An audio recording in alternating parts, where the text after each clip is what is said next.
we bring you The Witch's Tale, written and produced by Alonzo Dean Cole.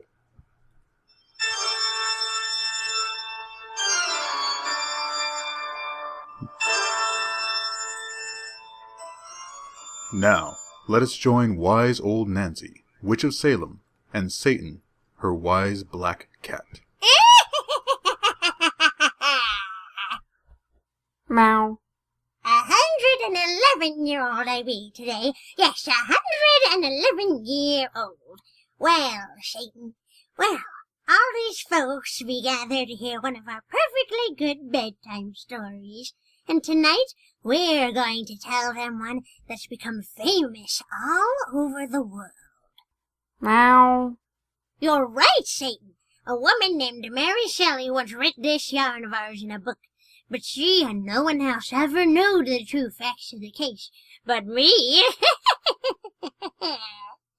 Now, douse out them lights, sitting in the spooky shadows is the way to hear our pretty little tales. Now, we go up to the fire and gaze into the embers. Gaze into them deep, and soon you'll be with us in Switzerland. Soon you'll hear our yarn of Frankenstein. Frankenstein! Meow.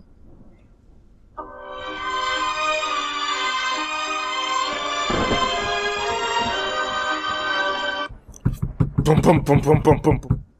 All right, I'm coming. Don't break down the door. Who is it? It is I, Professor Waldman. Oh, come in. Good evening, Madame Maurice.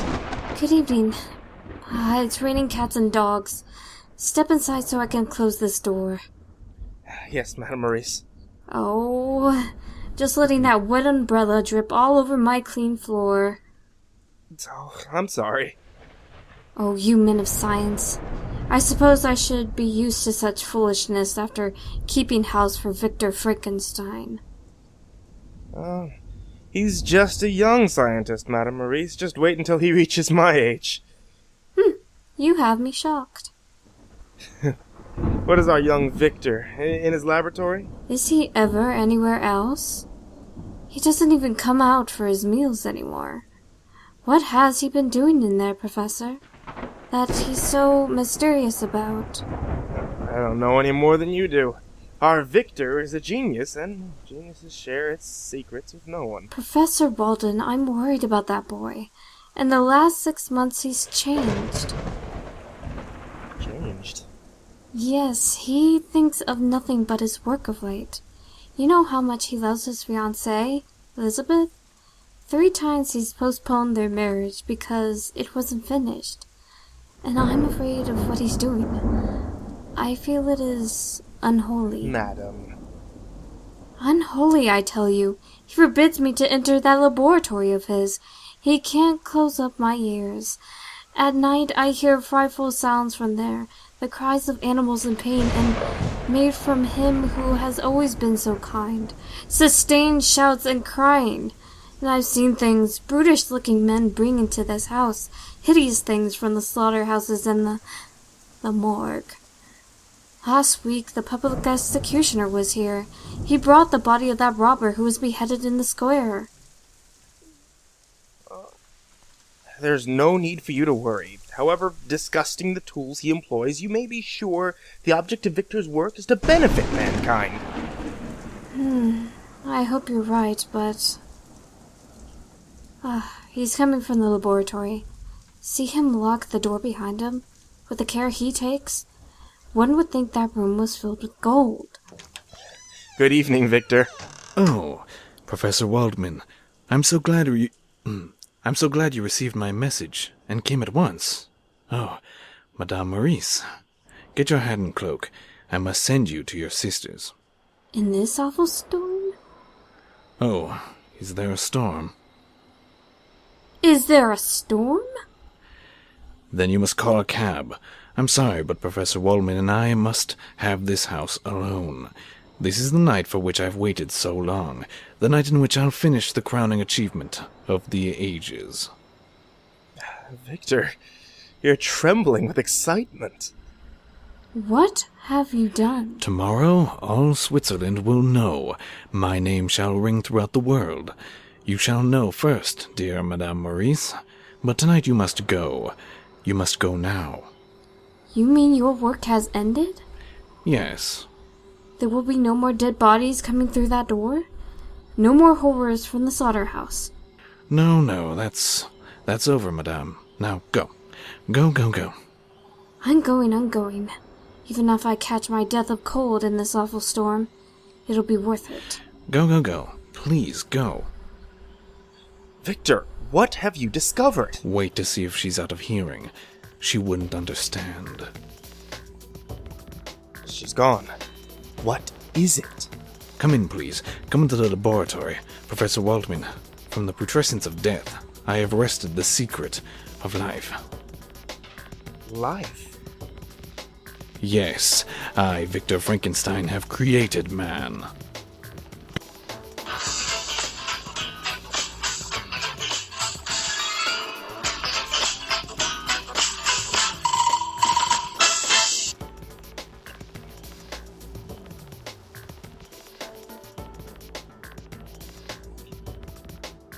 Okay, so my bad. Lost my place. Look at him there. Bit by bit, I fashioned it. His organs, his limbs, his brain, his external flesh. A beautiful sleeping giant. Yeah, but sleeping only until I give him life. But now the time has come. That's why I sent for you, old teacher. You pointed out the path. I know nothing of this. Yes, you sent me to the ancients for forgotten knowledge. Through them I learned of magic and the hidden truths of nature. But I have gone beyond the ancients. In a moment, I shall make a man. I shall be as a god. You blaspheme! Why? To the race of whom this giant will be father, Frankenstein will be God's name. Blasphemy! No, I am greater than your lord. You're mad. Look at this puny human tribe which he created. They must have delicate foods, long hours of rest. They're weak, decayed, and gorged with sickness, afraid of heat and cold. Compared to this child of Frankenstein's great genius, men are flies living out a summer day. Look at him there, 8 feet tall, a mountain of strength, immune to illness, weather, and fatigue, with a brain that grasps in a single hour all that man must take a year to learn. This machine will give him life. I pull the lever. Watch. No, don't!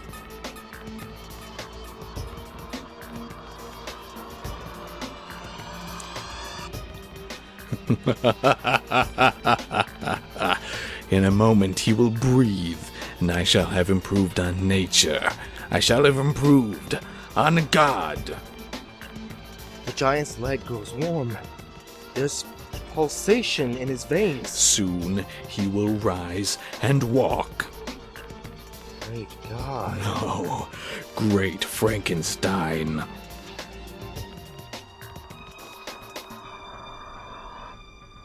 Victor, the beautiful contours of his body are melting.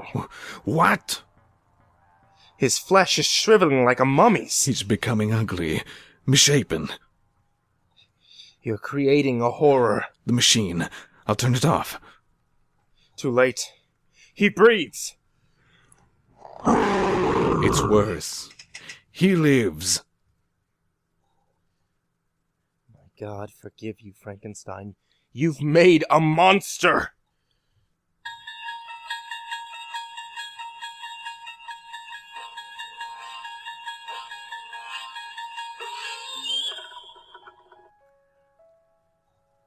I can't go back into that house. I can't look at him again. You must. You should not have fled from him an hour ago. You're responsible for him. You are his creator. Yes, you're right. I am the great god Frankenstein.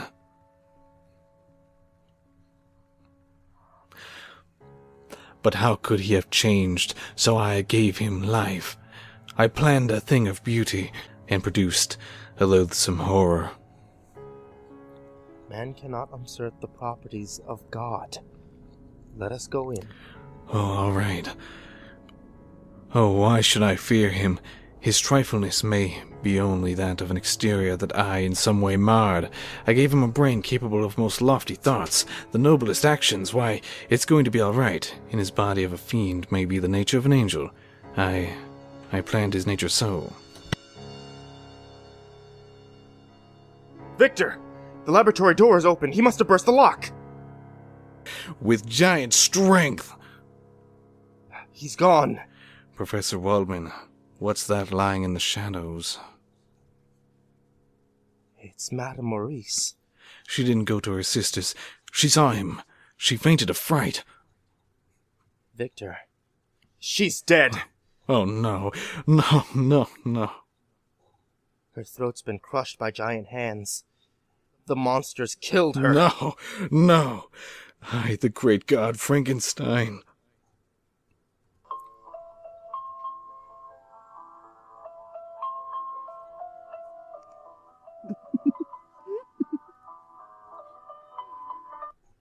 Well, my boy, how does it feel to be on your feet again?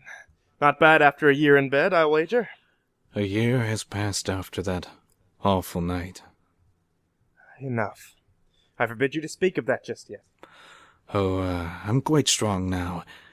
We must talk, Professor. This is my first opportunity to be with you, alone. Careful, Victor. Elizabeth is in the next room, and your mother.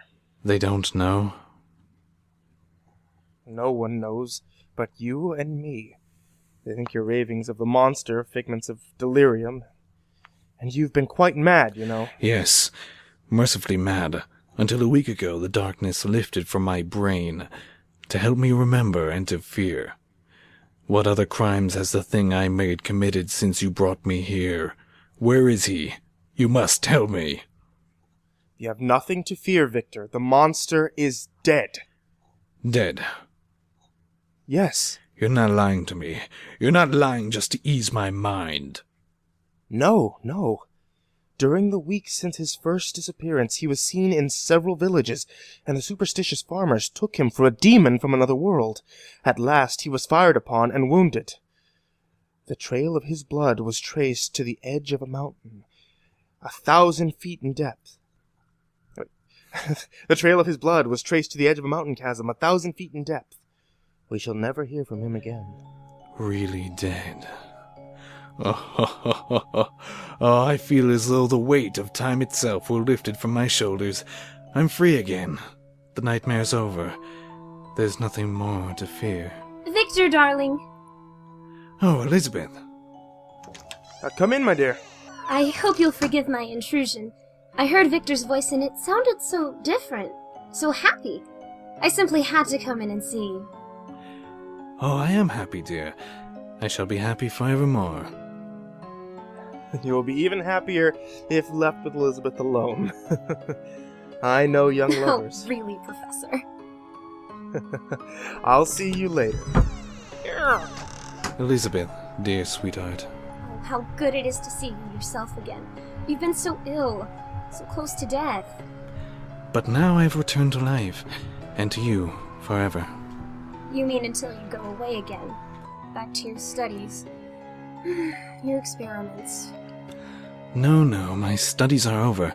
My experiments have ended. Oh, Victor? I shall never enter a laboratory again. There will be no more postponements of our wedding. Then I shall have you all on my own, always. Always. Oh, my dear, you don't know how happy that will make me. I've been so jealous of the science which has kept you from me. It seemed to keep you even from the sun. I have come back to you, and I... Oh, your mother is calling me. I must tell her. Perhaps we can be married right away. Tomorrow, if possible. Oh, I love you. How I love you. Coming, Mother Frankenstein. Oh, I'm so happy. And I... Happy, happy, happy. There's nothing now to fear. You're wrong. Frankenstein. You! Alive! Yes, I. The monster you created.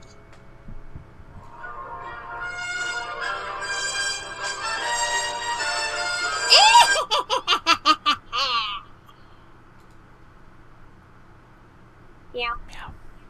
And Satan, these folks has got to wait until the next time to hear the finish of these here yarns. Then we'll tell them some true facts about this Frankenstein and his monster that will make their hair curl.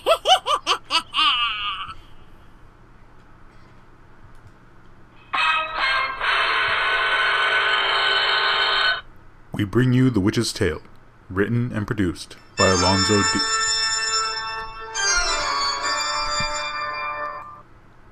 We bring you The Witch's Tale, written and produced Barney? by Alonzo Ding Cole. I was on mute, but I'm still recording. Keep going. Fine. We bring you The Witch's Tale, written and produced by Alonzo Ding Cole.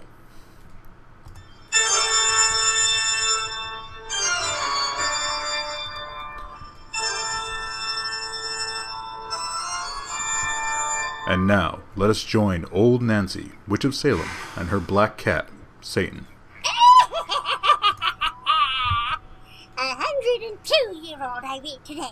Yes, sir, 102 years old. Well, Satan, if these folks would just douse out the lights and make it nice and dark, we'll finish telling them that pretty story that we began last time they were here. We already told them how the giantess fella discovered the secret of life and made a monstrous, ugly giant whose first act was to strangle an old lady. Then he disappeared, and the fellow who made him thought he'd been killed. Been killed! A year later, we hear the giant's awful voice calling him. Now drop to the fire and gaze into the embers. Gaze into them deep and hear the rest of our yarn of Frankenstein. Frankenstein!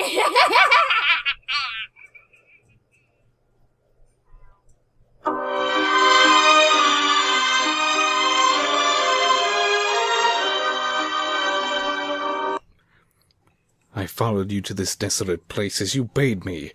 What do you want from me? To show you my home, Frankenstein. This barren cave upon the mountainside exposed to the wind and howling beasts.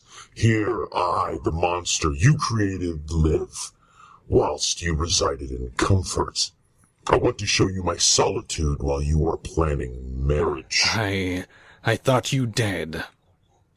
You made me too strong. The fall you heard had killed me could not destroy my body. I simply disappeared from man because man had shut me out. Even you cannot bear to look upon my repulsive being. Even you, my maker. You, my god. God, the great god Frankenstein. Yes. When you made me, so you called yourself. How did you learn that I was your creator? Upon that night when I first knew life, you fled from the horror you'd given birth from me. Well, hold on, let me do that again. Upon that night when I first knew life, you fled from the horror you'd given birth from me. I was naked. It was cold. I wrapped a cloak of yours about me. There were papers in its pocket. When I learned to read, I found those papers were notes of your creation. A petty tale they told of how you made me from the refuse of the slaughterhouse and the morgue. I am partly man and partly beast. You owe me recompense for the awful life on which I'm doomed. That is why I come to you tonight, that you may pay your debt. What do you wish? A companion. A companion. Yes, Frankenstein. Oh, I hate you, and yet I love you. For you're all I have. Take pity on the thing you made, for I am lonely with a hunger that no man can ever know. You want me for your companion? No. You are no more than other men can bear to look upon my frightfulness. Oh, hold on. You no more than other man can bear to look upon my frightfulness. Give me a creature as loathsome as myself, one who will not run from me and hide his eyes in horror. You mean create another monster? Yes, for everything upon this earth except for me, there is a mate. Of my breed, I am Adam, Frankenstein. Make me an Eve. Eve? A female? Yes. No. You plan marriage. Why not I? No, no, no. Why, you might lose upon the world a race of monsters. A race who would destroy mankind. I swear. We will do no harm, Frankenstein. I swear to you. Never. I presume no more upon the powers of heaven. I experiment no longer with the mysteries of God. You will not create for me a mate? No, no, 1,000 times. Yet you yourself will take one. Beware, you made me strong. I could crush you like a dove. I'm not afraid of you. Only of life's secrets, and I've already probed too deep. I will not do the thing you ask. Then die. Strike! No. I spare you now. At the hour of your greatest happiness, I will strike. Straight to your heart, Frankenstein. Wait and fear, for I'll be with you on your wedding night. On your wedding night.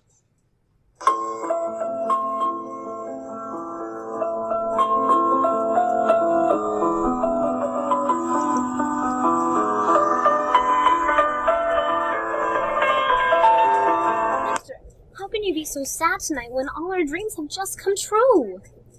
Oh, I'm not sad, dear. How could I? Or how could I be, when at last you are my wife? Victor, you're keeping something from me. Oh, no. You are. Professor Waldman has been acting strangely, too. And the grounds outside are filled with strange men who look as though they were policemen standing guard. You have nothing to fear, my darling. No enemy to harm you on our wedding night. No, of course not. Why? What could I be afraid of? Victor Frankenstein. Yes, I exempt Professor Waldman. Victor, come with me at once. Excuse me, Elizabeth. I must speak to your husband alone. What is all this mystery? What? It's nothing, dear. Now, you stay here. I'll explain everything when I return. Hurry, Victor. Yes. Excuse me, dear. But, Victor, what? Close the door tightly. She mustn't hear. Did you see the monster? The police have him surrounded. Good. Come on. No, wait. He's cunning. I can't leave Elizabeth in that room alone. It's you he's threatened to strike, not her. And we have him in a net. He cannot get away. Then lead him to me, or lead me to him. At last, let me destroy the awful thing my hands have made. Elizabeth! Quick, back into that room. Guards, keep her safe. The door's locked. Oh, he's hideous! Burst it open. Elizabeth! She's lying crumpled on the floor. That open window. The monster. Straight to your heart, Frankenstein. Straight to your heart. Elizabeth.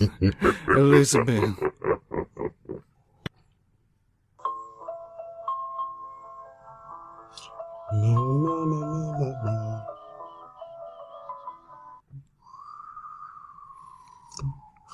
After all, Frankenstein, you've tracked me down. You fiend of hell. Stand out from those rocks where I can see you.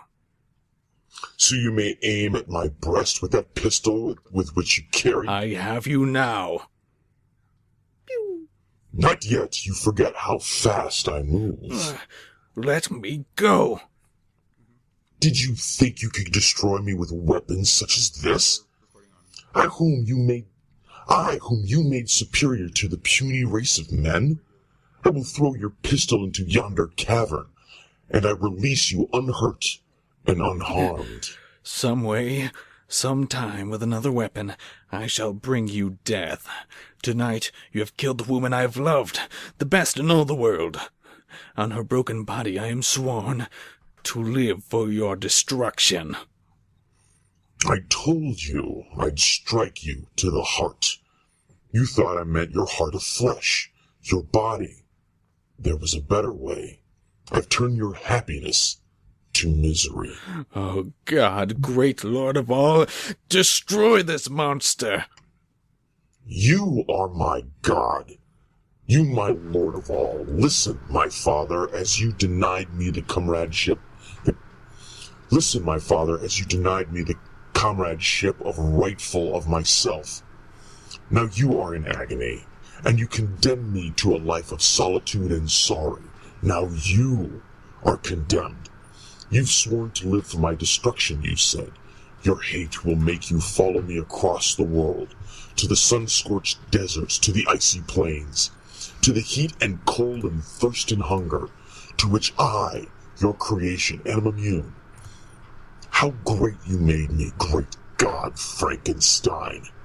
You'll follow me across the world, I always just ahead, you always just behind, until your body, racked with age and sorrow, we will reach the end. Now I go, and you will follow. I will follow to your death. To the death of both, for you and I henceforth are one.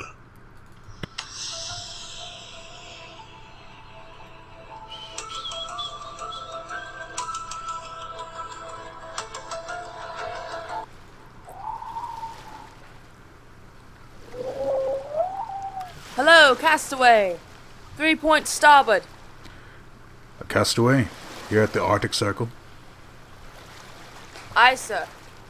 Lookout spotted man on a floating block of ice. Probably broke away from the mainland, sir. Dead?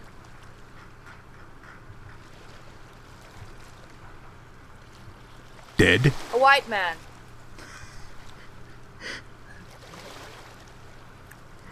A white man, 1,000 miles from humankind. Some explorer, probably like ourselves. He may be a companion of that strange giant we saw off the distance a week ago. Think we can get him, sir? We'll try. Man the longboats.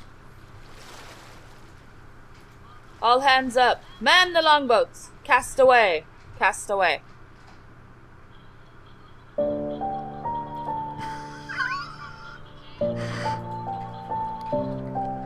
It's a strange story you tell, Mr. Frankenstein. You pursue this man for 40 years. Not a man. A monstrous being. Over mountain and desert, ocean and plain. From the vales of Africa, here to the Arctic Circle I have followed. I always just behind. He always just ahead. 40 years I have known no home, no friend, only solitude, misery, and an empty dream of vengeance. Now I'm dying. I can pursue no longer. There, man.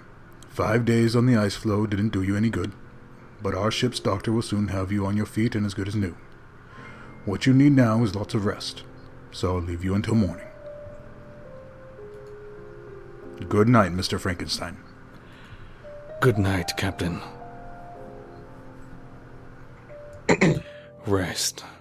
Lots of rest. Yes, my father. You. I crept aboard the ship when darkness fell. I expected you, for we have reached the end. The end for a god as miserable as his Adam, and Adam as sorrowful as his god. Sorrowful because your vengeance is over? No, Frankenstein. At the end there is no longer heart for vengeance. All things cease. All things begin again. You are dying. The son cannot survive the parent. Let me lift you in my arms. carry me to the deck. Gently, tenderly I bear you, for you're all I have to love. For you are all I have to love. All I've had to hate. Frankenstein, forgive me at the end. I forgive. In forgiveness' sake, beneath these icy waters, let there be one grave for both.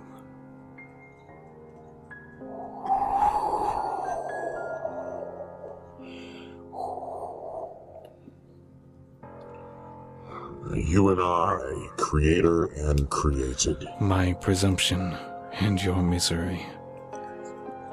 We're at the rail. The waters wait below. Let us find peace together now. The end. The end.